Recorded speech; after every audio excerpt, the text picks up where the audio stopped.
Hello everyone, कैसे हैं आप सभी लोग। Welcome back to our YouTube channel. So आपके एग्ज़ाम्स अच्छे जा रहे होंगे, पूरी उम्मीद है हम लोगों को। एंड आज मैं आपसे डिस्कस करने वाला हूँ स्ट्रैटेजी जो अब आने वाले एग्ज़ाम के लिए यानी कि पेपर नंबर 3 के लिए आप यूज़ कर सकते हैं और आपको काफ़ी बेनिफिट मिलेगा स्ट्रैटेजी से। तो let's discuss 1.5 days study strategy for your upcoming exam. तो आपके पास देखा जाए तो अभी आज की शाम है, कल का दिन है एंड परसों का सुबह का कुछ एक टाइम है, एक स्लॉट है जिसमें आप अपनी प्रिपरेशन कर सकते हैं पूरी। ठीक है ना। तो आप इस प्रिपरेशन को कैसे करें भाई, कैसे करें, इंपॉर्टेंट सवाल। तो देखिए, आप सबसे पहले जो मोस्ट इंपॉर्टेंट टॉपिक्स हैं उनको उठा लीजिए। जैसे कि आपको पता है सर, मैंने हमेशा से क्लास में बताया है कि बिजनेस मैथमेटिक्स के अंदर टाइम वैल्यू ऑफ मनी जो है सबसे ज़्यादा इंपॉर्टेंट है। आप इसको रिवाइज करिए। फिर आप फिर आप जो नेक्स्ट इंपॉर्टेंट टॉपिक्स हैं, जैसे कि आपका हो गया measures of central tendency and dispersion. ठीक है ना, स्टैटिस्टिक्स का सबसे इंपॉर्टेंट चैप्टर। जैसे कि हो गया स्टैटिस्टिकल डिस्क्रिप्शन ऑफ डेटा। जैसे कि हो गया कोरिलेशन एंड रिग्रेशन। आप इन टॉपिक्स को उठा लीजिए और रिवाइज कर लीजिए। अच्छा, लॉजिकल रीजनिंग एक ऐसा पार्ट है जिसमें बहुत ज़्यादा रिवीजन की जरूरत नहीं है। आप अगर 1 घंटा भी बैठेंगे तो आप पूरा लॉजिकल रीजनिंग रिवाइज कर सकते हैं। लॉजिकल रीजनिंग एक ऐसा पार्ट है जिसमें रिवीजन कम प्रैक्टिस ज़्यादा चाहिए होती है। एंड आई होप आप लोगों ने अभी तक पिछले कुछ 2-3-4 महीनों में अच्छे से प्रैक्टिस की होगी लॉजिकल रीजनिंग की। तो इसमें कुछ रिवीजन रिक्वायर्ड नहीं होता इतना ज़्यादा। हल्का फुल्का जो 2-4 चीज़ें जो मैंने आपको क्लासेस में बताई थी, कुछ टेक्निक्स, वो यूज़ कर करके उन टेक्निक्स को रिवाइज कर सकते हैं। ठीक है जी।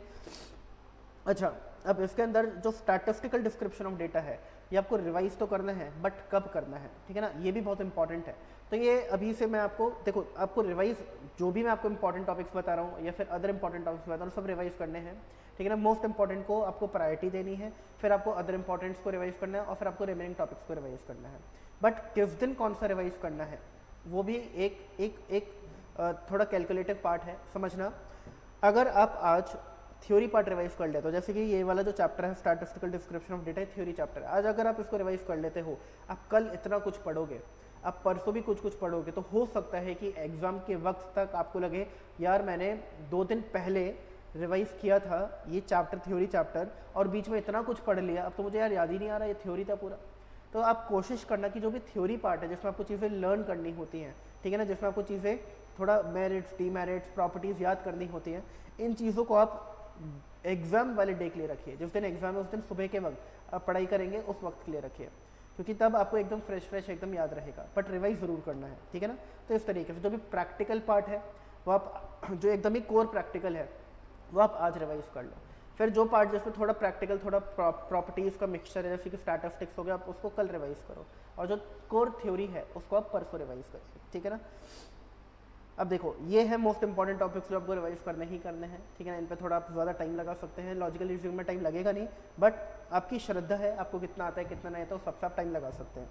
फिर आपके आ गए अदर इंपॉर्टेंट टॉपिक्स। अब इसके अंदर आपको परम्यूटेशन कॉम्बिनेशन टाइम लेगा रिवाइज होने में, इसको रिवाइज करो, ठीक है ना। डिफरेंशिएशन, इंटीग्रेशन, ठीक है ना, इसको रिवाइज करें। अच्छा, जिन बच्चों के पास 11th-12th क्लास में मैथमेटिक्स थी, उनको तो इसकी रिवीजन की जरूरत ही नहीं है भाई, ठीक है ना, हम तो मास्टर हैं भाई, हमने तो इतना टफ लेवल देख लिया कि ये लेवल तो कुछ है ही नहीं सेफ फाउंडेशन का, ठीक है ना। डिफरेंशिएशन, इंटीग्रेशन का, प्रोबेबिलिटी को रिवाइज करें, थ्योरेटिकल डिस्ट्रीब्यूशन को रिवाइज करें, सेट रिलेशन फंक्शन को रिवाइज करें, and sequence in series, AP GP को रिवाइज करें।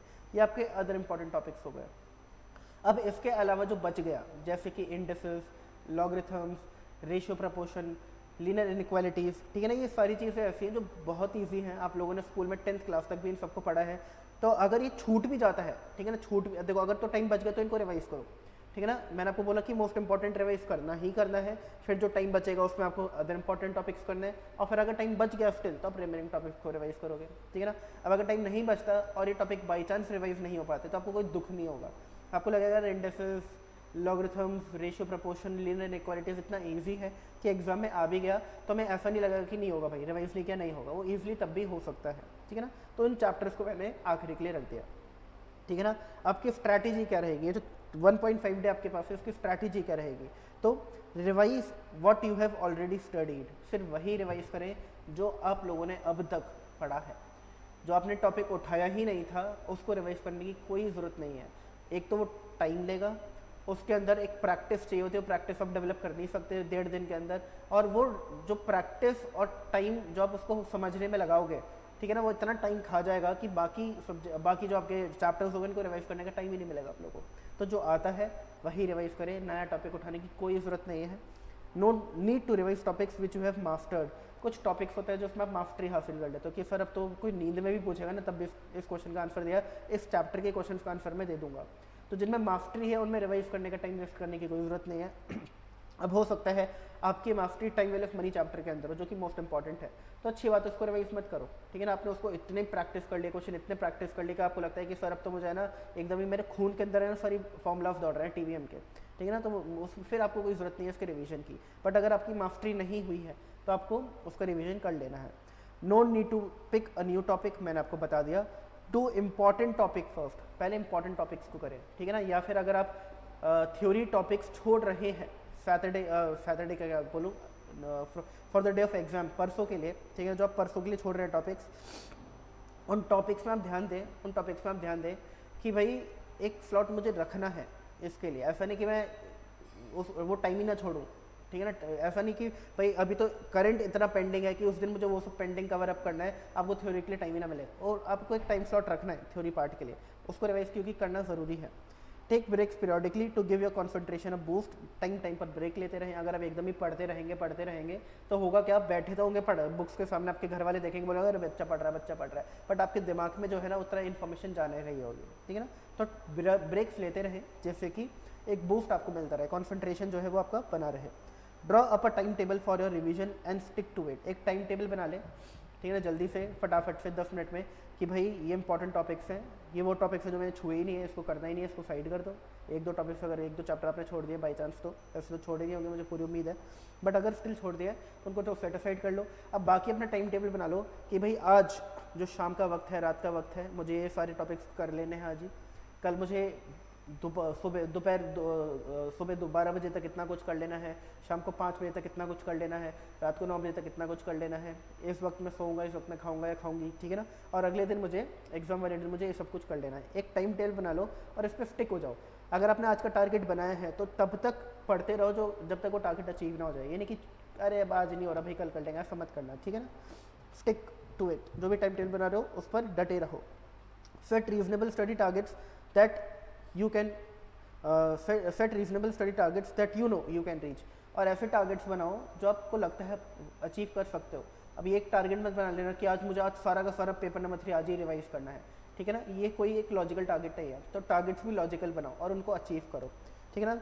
तो 7 पॉइंट टारगेट्स लॉजिकल बनाओ और 6 पॉइंट उनको अचीव करो, यानी कि अचीव करे बिना उठ गए, ठीक है ना। रिकॉल एंड समराइज, जो भी आज रिवाइज किया है उसको रात को लेटो आराम से और रिकॉल करो कि आज मैंने क्या क्या रिवाइज किया, या फिर सोने से पहले एक बार बुक्स बंद कर दो और खुद दिमाग पर रिकॉल करो कि आज मैंने क्या क्या रिवाइज किया।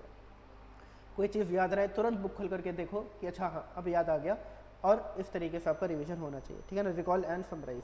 तो आई होप ये स्टडी स्ट्रैटेजी आप लोग फॉलो करेंगे और आपको इसमें ज़रूर हेल्प मिलेगी। बाकी मिलते हैं बाद में, ठीक है ना, अगले वीडियो में। Bye bye and take care.